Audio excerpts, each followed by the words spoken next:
सत्ता Shukla lecturer special education IT CRC से आप सभी का हार्दिक स्वागत एवं अभिनंदन करते हैं। आप सभी अभिभावकों के लिए एक छोटा सा हम आज वीडियो लेके आए हैं, जिससे आप ये सिखाएंगे कौन से ऐसे टीचिंग मेथड्स का प्रयोग करें कि जिससे हम अपने बच्चे को सरल और शीघ्र रूप से बच्चे को हम सिखा सकें। तो ऐसे में आज आपको बताते हैं जो टीचिंग मेथड्स हैं वो कौन कौन से होंगे और कैसे आप टीचिंग मेथड से आप अपने घर पे बच्चों को शिक्षण व प्रशिक्षण प्रदान करें। पहला मेथड है कॉन्क्रीट टू एब्स्ट्रैक्ट, मूर्त से अमूर्त। तो हम बच्चों को जब विशेष आवश्यकता वाले बच्चों की बात करते हैं तो सबसे पहले हम उसको मूर्त रूप से जो चीज़ों थिंग्स हैं, वस्तुएं हैं, तो मूर्त रूप में जो अवेलेबल है उससे हम सिखाएंगे। उसके बाद अमूर्त रूप में जो हमें दिखाई नहीं देती है वस्तु, उससे हम सिखाएंगे। तो पहला है मूर्त रूप से। तो मूर्त रूप में का मतलब है कॉन्क्रीट। जैसे हम यहाँ आपको दिखाते हैं कि जैसे हम केले की का कॉन्सेप्ट आइडेंटिफिकेशन कराना है तो हमारे पास में पहले केला मूर्त रूप में होना चाहिए, जिसमें बच्चे को हम स्पर्श करा के और स्मेल करा के और उसको किस कलर का होता है, कैसा होता है, टेस्ट करा के ये बच्चे को हम मूर्त रूप में दिखाते हुए उसको शिक्षण प्रदान करें। उसके बाद जब बच्चे को ये जब सिखा दिया है मैंने मूर्त रूप से, उसके बाद जब बच्चे को सिखाएंगे तो हम एब्स्ट्रैक्ट में क्या है कि जब हमने फ्लैश कार्ड दिया, फ्लैश कार्ड में इस तरीके से बनाना का या केले का चित्र बना हो, तब भी बच्चा क्या है आइडेंटिफाई कर ले, तो ये एब्स्ट्रैक्ट हो जाएगा। इसके बाद क्या हो जाता है कि अगर हमने बच्चे के सामने ये भी नहीं है, मूर्त रूप में ये बनाना नहीं है और ना फ्लैश कार्ड में उसका चित्र बना है, तो खाली बनाना ऐसे मैंने बोला है, बनाना लिख दिया, तो उसके में कॉन्सेप्ट मेमोरी में क्लियर है कि बनाना के बारे में बात हुई, बनाना ऐसा होता है और बनाना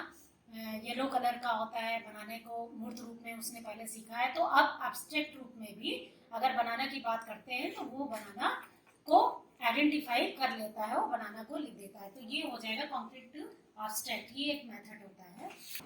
अब दूसरा मेथड है whole to part. Whole to part का मीन्स क्या होता है? होल मीन्स पूर्ण और पार्ट का मीन्स अंश होता है। तो जब हम विशेष आवश्यकता वाले बच्चों की बात करेंगे तो हम उसको सबसे पहले हम पूर्ण रूप में उसको सिखाएंगे बच्चे को कि पूर्ण रूप में कोई भी कॉन्सेप्ट क्लियर कराएंगे। तो पूर्ण रूप में जैसे हम हमारे साथ में ये एक हमने डॉल का पार्ट्स ऑफ द बॉडी से कराना है कॉन्सेप्ट हमको, तो हम अपने चेहरे से भी करा सकते हैं, बच्चे के भी चेहरे से करा सकते हैं, या मेरे पास ये डॉल है तो इसमें सबसे पहले हम क्या कराएंगे, अगर आई का कॉन्सेप्ट मैंने कराया तो ये होल रूप में हो जाएगी, ये आई, तो ये होल में है।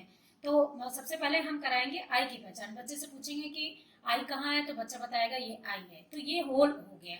अब जब हम उसके पार्ट की बात करेंगे कि आईलिड कहाँ है, तो आईलिड बताएगा बच्चा, जैसे ये डॉल का आईलिड बता रहा है, आईब्रो बता रहा है, तो ये क्या हो जाएगा, उसके पार्ट हो जाएंगे। तो ये क्या हो जाएगा, इस मेथड से आप सिखाइए। तो इसी मेथड को हम दूसरे रूप में, जैसे हम हैंड के बारे में बात कर रहे हैं, तो उसके बाद हैंड में क्या आ जाएगा, फिर आपका पाम आ जाएगा, थंब आ जाएगा, इंडेक्स फिंगर आ जाएगी।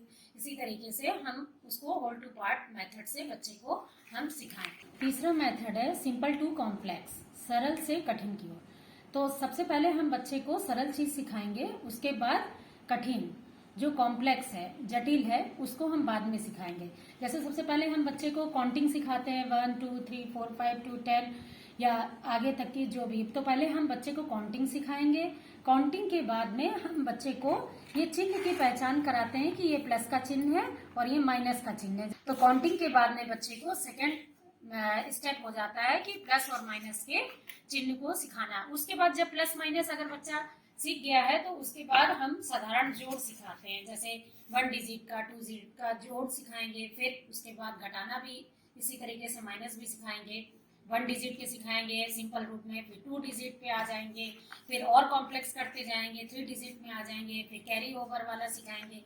तो सबसे पहले बच्चे को हम सिंपल वे में सिखाएंगे, तो जो सिंपल हो वो बच्चे को पहले सिखाएं, उसके बाद कॉम्प्लेक्स चीजें या जो जटिल है उनको सिखाएं बाद में।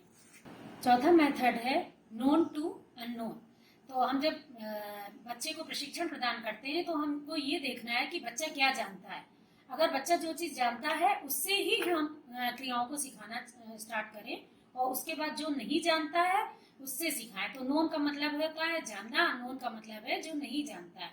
तो क्या होगा कि ज्ञात से अज्ञात की ओर। तो बच्चे को जो जानता है, जैसे हमको सबसे पहले है कि बच्चे को शर्ट पहनना सिखाना है। बच्चा शर्ट पहनना जानता है तो सबसे पहले हम उसको बच्चे को शर्ट पहनना सिखाएंगे, कैसे हमको शर्ट को पहनना है। तो फिर अननोन क्या हो जाएगा, फिर बटन लगाना नहीं जानता है तो सेकंड हो जाएगा उसका पार्ट, बटन लगाना सिखाएंगे जो अननोन है।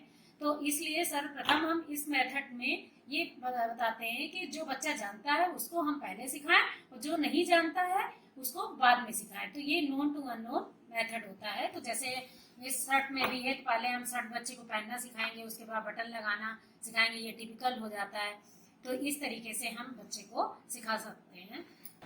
इस प्रकार से हमने देखा कि ये 4 टीचिंग मेथड हैं जिसको हम अप्लाई करते हुए बच्चे को सरलता से सरलतर रूप में और शीघ्रता के साथ बच्चे को सिखाने की कोशिश कर सकते हैं। और इस मेथड का अप्लाई करते हुए बच्चे भी सीखने के लिए तत्पर होते हैं। तो ऐसा हमारा विश्वास है कि ये वीडियो के थ्रू आप सीखने की कोशिश करेंगे और बच्चे को अपने सिखाने की कोशिश करेंगे। और आगे भी मेरा प्रयास रहेगा इस तरीके के वीडियो आप लोग के लिए शेयर करते रहें। और ये वेबसाइट पे सीआरसी के हम लोग के कॉन्टेक्ट नंबर भी दिए हुए हैं। तो आप समय समय पे अगर आपको कोई जानकारी लेनी है तो आप चैट बॉक्स में भी डाल सकते हैं, फ़ोन पे भी आप पूछ सकते हैं। तो इसी के साथ धन्यवाद, नमस्कार।